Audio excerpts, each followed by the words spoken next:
Force me to deploy, I'll kill your career, by user Shibawe stalking. Sorry, quite long. Many of you saw this on Petty Revenge, but I guess the mods thought it was too serious, so here it is again. Sorry about the repost. Let's go back a few years. I was a combat engineer platoon sergeant. We had recently gotten a new company commander who thought his shit didn't stink. My first interaction with him was when I got back from running a M240B range, where I was told he wanted to speak to all leadership immediately in the conference room. Well, it took 3 HRS for him to arrive, and despite 1 SG calling many times, he insisted we stay. The entire meeting was him bragging about himself and saying that he was trying to get the company slotted for a deployment to the Middle East, as well as how excited he was to go. I spoke up and basically said he's a dumbass, but with more words, which ended the meeting, which got me a stern talking to and thinly veiled threats. This captain had been in for 15 years and never once been deployed. That takes effort and a lot of figurative dick sucking. He only wanted to go now because he was up for major. It turned out brigade had a mission and asked for volunteers. Captain Dipshit volunteered me to go despite knowing I had gotten married a week earlier. I made it very clear I did not want to go to the higher ups. I was told it was between myself and the captain. Well, a month out, my sister-in-law committed suicide immediately after she miscarried at 33 weeks. Found them both in the basement of their house. Well, Captain Dipshit didn't care, no leave, and I was still to leave about a week after the funeral. Fuck him, I walked in to talk to the command sergeant major and was immediately dropped from the deployment. But the captain was so far up the battalion commander's ass that nothing happened to him. After about 8 months later, Captain Dipshit got his wish. Headquarters platoon and 1 other was slotted to deploy. Of course, because I had the most combat experience and most deployments in the platoon, he naturally decided that's why my platoon should go. Now, in order to deploy, you first have to go to a month-long field exercise where you are graded on performance.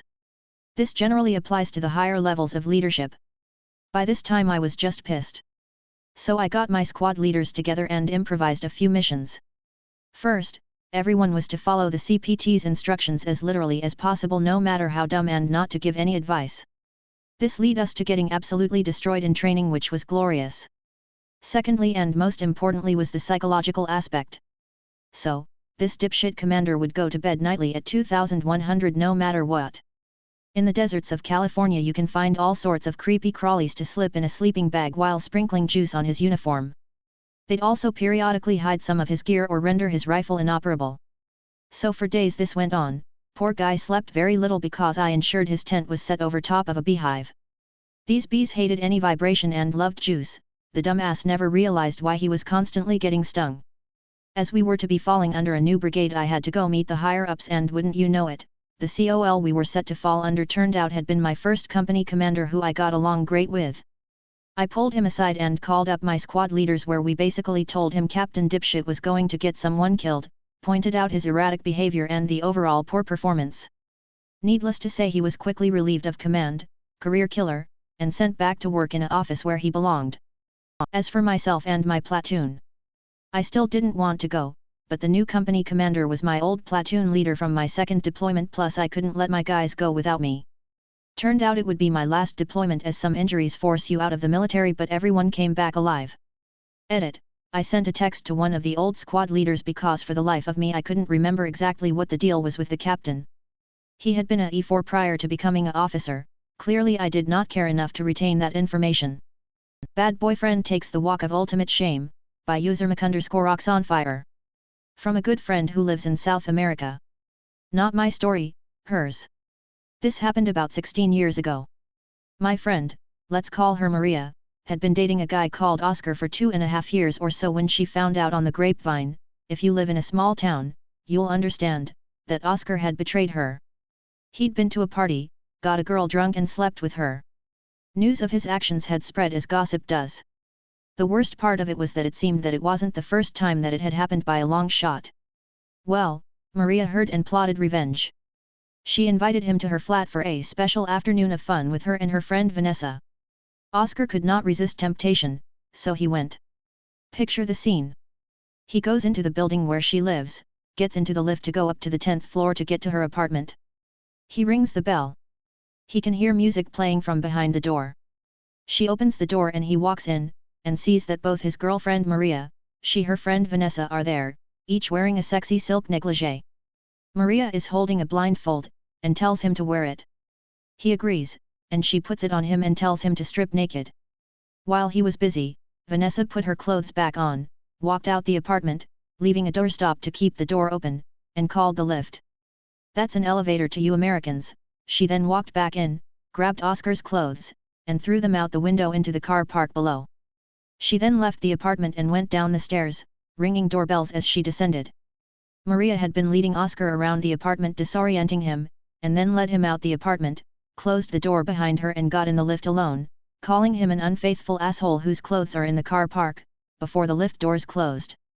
Oscar ripped off the blindfold, and must have realized how fucked he was, as he had to walk down 10 flights of stairs, buck naked, passing laughing neighbors all the way. He collected his clothes and Maria never saw him again. Edit for clarity, Maria went on the lift alone, and held it open on the ground floor. Neighbors on the 10th floor had come out to see Oscar, setting him to walk down the stairs, thereby making it worse as Vanessa was going down the stairs, alerting as many people as possible. Also people followed him outside so he had to dress with an audience. The humiliation. TLDR girl makes unfaithful boyfriend take the ultimate walk of shame, naked past laughing neighbors. "Oh, I said / did what? Alright, check my recording," by user Morgoth the Great. Obligatory. This happened a few years ago, and it is legal to record without consent in my state. TLDR at bottom.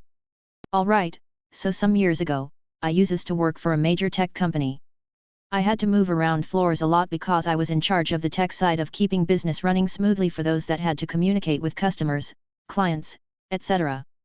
There was this one lady that was a bit of a problem, and had a habit of being involved in a lot of terminations due to supposed harassment claims. I had to deal with her a few times a week, somewhat regularly. Now, I have some trust issues, and generally view a workplace as a minefield, and tend to have a "my colleagues are the enemy" mentality. I'm paranoid/anxious, so sue me. Because of that, I record every conversation I have, and have a recording going at all times, via a recorder pen I keep in my shirt pocket. It's got great quality. Story time.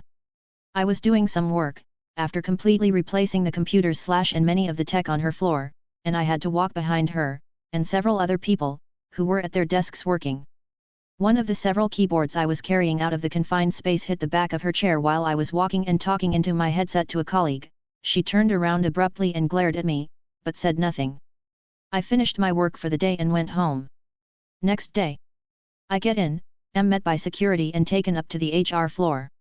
She made a claim against me, saying I made a sequel comment and grabbed her ass.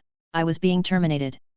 After everything is said and I'm handed the paperwork, I pull out my laptop, and quickly pull up the camera feed, which has no sound. They say, "Well, there is not audio to cover you, so." I say, "Well, actually, I record everything I say or do while working here." I then slowly pull up the recording for that day, and have them listen to all of it. The lawyer in the room had the saltiest look I've ever seen. Well, they lost their grounds to term me, and I immediately filed an HR complaint and threatened to get legal involved. She was terminated a few days later.